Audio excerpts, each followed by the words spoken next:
కోగ్నాన్ drives అనేవి ఇస్తూనే ఉంటుంది, ప్రతిరోజు ఒక డ్రైవ్ జరుగుతుందని చెప్తున్నారు స్టూడెంట్స్. ఫీడ్బ్యాక్స్లో మేము వెళ్ళినప్పుడు ఇంటరాక్ట్ అయినప్పుడు ఎన్ని డ్రైవ్స్ ప్రొవైడ్ చేస్తున్నారు మ్యామ్ ఒక్కొక్క స్టూడెంట్ వైజ్గా మనం చూస్తే?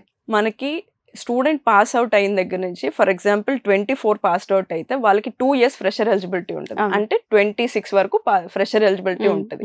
2 years లో వాళ్ళకి 200 డ్రైవ్స్ చూపిస్తాం మనం డ్రైవ్స్ చూపించడం ఎంత ఇంపార్టెంటో వాళ్ళు డ్రైవ్ క్రాక్ చేసుకోవడం కూడా అంతే important.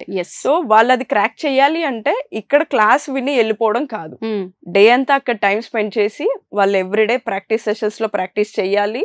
And at the same time వాళ్ళకి ఎవ్రీడే ఎగ్జామ్ జరుగుతుంది నైట్. మార్నింగ్ ఏ టాపిక్స్ అయితే జరుగుతున్నాయో ఎవ్రీడే నైట్ వాళ్ళకి ఎగ్జామ్ జరుగుతుంది. అది ఎంత మందికి అవేర్నెస్ ఉందో కూడా నాకు తెలియదు, కానీ ఆ ఎగ్జామ్ రాయడం వల్ల వాళ్ళకి బెనిఫిట్ ఏంటంటే క్లాస్ ఎంత అర్థమైంది, మనకి ఏ పాయింట్ లో అర్థం కాలేదు అన్న క్లారిటీ వాళ్ళకి తెలుస్తుంది. 100%. ఆ డౌట్స్ అన్ని కూడా వాళ్ళు నెక్స్ట్ డే ప్రాక్టీస్ సెషన్ లో కూర్చుని క్లియర్ చేసుకుంటే స్పాట్ లో క్లియర్ అయిపోతాయి. అంటే ఫర్దర్ నెక్స్ట్ టాపిక్ కి వెళ్ళక ముందే వీళ్ళు డౌట్ క్లియర్ చేసుకుంటే ఇక్కడ సాల్వ్ అయిపోతుంది అండ్ నెక్స్ట్ టాపిక్ ఇంకా క్లియర్ గా అర్థమవుతుంది వాళ్ళకి.